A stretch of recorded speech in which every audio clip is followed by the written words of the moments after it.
یہ جو لڑکا تھا اللہ کے حکم سے اللہ کے سے دعا کر کے مادر ذات اندھے کو ٹھیک کر دیتا تھا. اسی طریقے سے برس کی بیماری میں کوئی مبتلا ہوتا یا دیگر بہت ساری بیماریوں کا بھی علاج وہ کیا کرتا تھا. یہی وجہ تھی کہ بادشاہ کے درمیان اس کا چرچا ہونے لگا. اور بادشاہ کا ایک مصاحب تھا، ایک درباری تھا جو نابینا تھا، پیدائشی نابینا تھا. اس نے اللہ کے حکم سے اس نابینا کو بینائی عطا کر دی، اللہ سے دعا کی اور اسے بینائی حاصل ہو گئی. لیکن یہ جو کچھ بھی کرتا تھا اللہ کے حکم سے کرتا تھا، اور یہ کہہ کر کہتا تھا اگر کوئی بیمار اس کے پاس آتا تو وہ کہتا تھا کہ تم ایمان لے آؤ، اگر تم ایمان لاؤ گے تو اس شرط پر میں اللہ سے دعا کر دوں گا اور اللہ تعالیٰ تمہاری اس بیماری کو دور کر دے گا. ایمان باللہ کی شرط پر وہ لوگوں کی بیماریوں کو دور کیا کرتا تھا. چنانچہ جو لوگ آتے اسے اللہ کی طرف دعوت دیتا اور اس پر کی شرط لگاتا، تو لہٰذا وہ لوگ اگر ایمان قبول کرنے کی شرط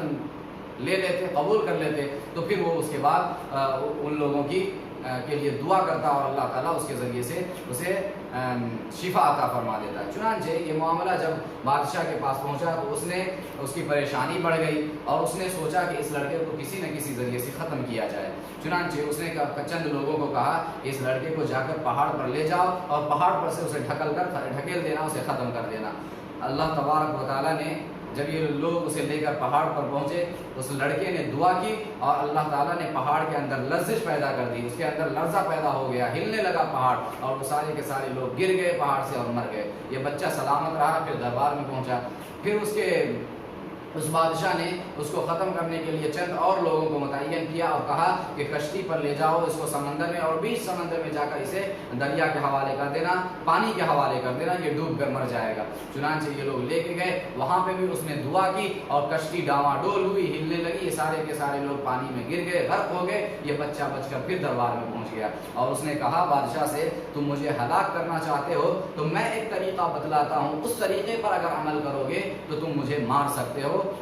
میری موت ہو سکتی ہے. اور وہ طریقہ کیا ہے؟ اس نے کہا کہ ایک میدان میں، کھلے میدان میں سارے لوگوں کو جمع کیا جائے اور اس میدان میں تم یہ کہہ کر مجھے تیر مارنا، کیا کہہ کر؟ بسم اللہ رب الغلام، کہ اللہ تبارک و تعالیٰ کے نام سے جو اس بچے کا رب ہے، یہ کہہ کر بسم اللہ رب الغلام کہہ کر تم یہ تیر چلانا اور اس کے ذریعے سے میری موت واقع ہو جائے گی اگر تم مارنا چاہتے ہو، یہ طریقہ اپنانا. چنانچہ بادشاہ نے سارے لوگوں کو جمع کیا اور پھر بسم اللہ رب الغلام کہہ کر تیر چلایا اور اس لڑکے کا انتقال ہو گیا، وہ لڑکا مر گیا. اب جب لوگوں نے یہ دیکھا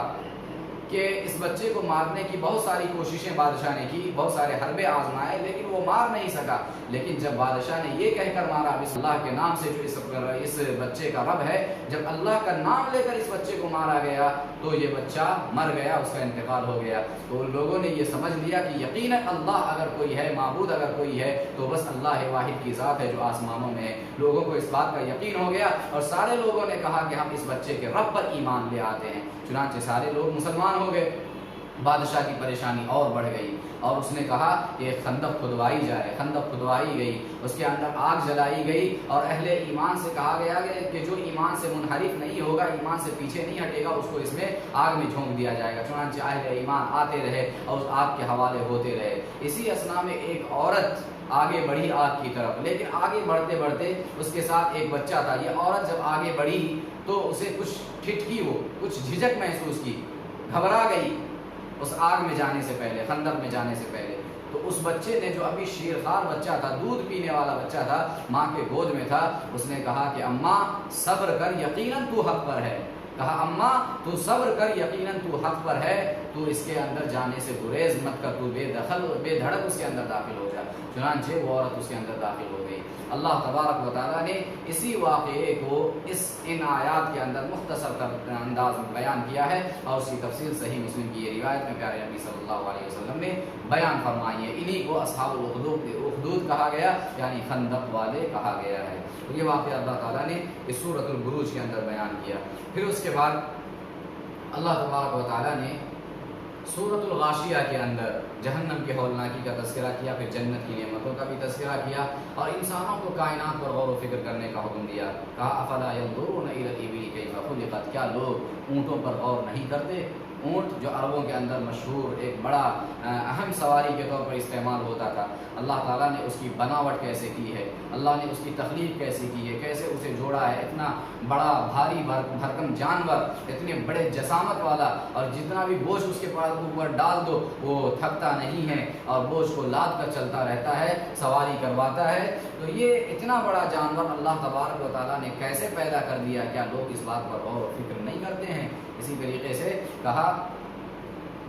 افلا ينظرون الى الابل كيف خلقت والى السماء كيف رفعت، کیا یہ لوگ آسمانوں پر غور و فکر نہیں کرتے کہ اللہ تعالیٰ نے بغیر ستون کے کیسے اسے کھڑا کر دیا ہے، والى الجبال كيف نصبت، پہاڑوں پر غور نہیں کرتے کہ اللہ تعالیٰ نے اسے زمینوں میں کیسے گاڑ دیا ہے میخوں کی طرح تاکہ زمین ہل نہ سکے، وَإِلَى الْأَرْضِ كَيْفَ سُطِحَتْ، اور کیا یہ زمین میں غور و فکر نہیں کرتے کہ اللہ تبارک و تعالیٰ نے زمین کو کیسے بچھا دیا ہے، مسطح بنا دیا، رہنے کے قابل بنا دیا ہے۔ لہٰذا انسانوں کو چاہیے کہ ان ساری چیزوں پر غور و فکر کرے تاکہ وہ معرفت الہی انہیں حاصل ہو سکے۔ اس کے بعد سورۃ الفجر ہے، اللہ تعالیٰ نے سورۃ الفجر میں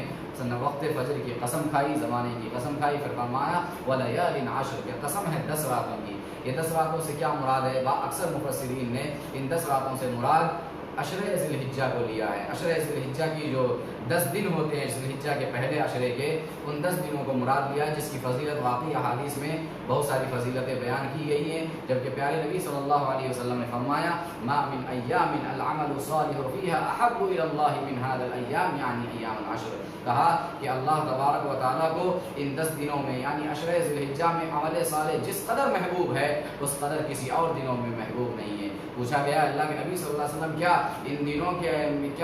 ان دنوں میں جہاد فی سبیل اللہ بھی اتنا محبوب اور افضل نہیں ہے جتنا عمل صالح محبوب اور افضل ہے؟ آپ صلی اللہ علیہ وسلم نے کہا کہ ہاں، جہاد فی سبیل اللہ بھی اتنا اہم اور افضل نہیں ہے، الا یہ کہ کوئی شخص جہاد پر روانہ ہو تو وہ اپنے آپ کو شہید ہی کر لے، یعنی اس کی شہادت واقع ہو جائے تو یہ شخص بہتر ہے۔ تو یہ فضیلت اللہ کے نبی صلی اللہ علیہ وسلم نے عشرہ ذی الحجہ کی بیان کی ہے، جو اللہ تبارک و تعالیٰ نے جس کی قسم اس آیت کے اندر کھائی ہے۔ پھر اس صورت کے اندر قیامت کے گزشتہ اقوام کے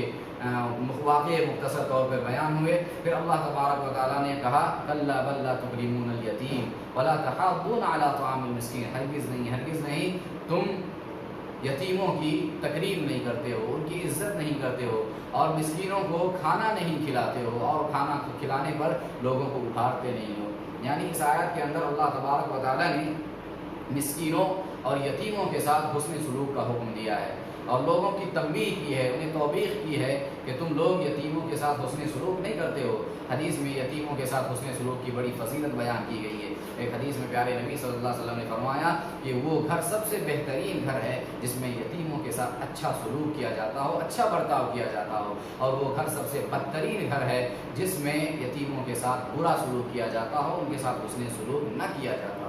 اسی طریقے سے ایک اور حدیث میں پیارے نبی صلی اللہ علیہ وسلم نے فرمایا، اپنی دونوں انگلیوں کو ایسے ملایا اور کہا انا وکافل الیتیم فی الجنۃ کہکذا، آپ نے فرمایا کہ میں اور یتیموں کی کفالت کرنے والا، یتیموں کی نگرانی اور حفاظت، ان کی دیکھ ریکھ کرنے والا، ان کی پرورش کرنے والا جنت میں ایسے ہوں گے جیسے یہ دونوں انگلیاں آپس میں قریب ہیں، ایسے میں اور یتیموں کی کفالت کرنے والے جنت میں قریب ہوں گے۔ پھر اللہ تبارک و تعالیٰ نے قیامت کی ہولناکی کا بیان کیا اور کہا کہ قیامت کے دن اللہ تبارک و تعالیٰ جہنم کو لائے گا، اور جہنم کو 70,000 اس کی 70 لگامیں ہوں گی، اور 70,000 لگامیں ہوں گی، اور ہر لگام کے ساتھ 70,000 فرشتے اسے پکڑے ہوں گے اور اسے کھینچ کر اللہ تبارک و تعالیٰ کے عرش کے بائیں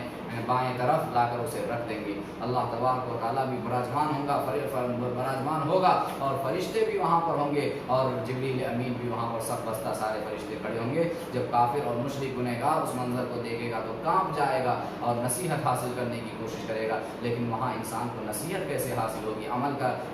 کی جگہ تو یہ دنیا ہے، یہاں اگر انسان عمل صالح کر لے تو وہاں نجات ہے۔ اسی لیے اللہ تبارک و تعالیٰ وہاں کافر و مشرک کو، ظالموں کو اور مجرموں کو سب سے سزا دینے والا ہے۔ البتہ جو لوگ اچھے تھے، زندگی اچھی گزاری اور نیکیوں کے ساتھ اس دنیا سے رخصت ہوئے، اللہ تبارک و تعالیٰ ایسے لوگوں سے کہے گا یا ایتھا النفس المطمئنہ، کہ اے نفس مطمئنہ، اے اطمینان والی روح،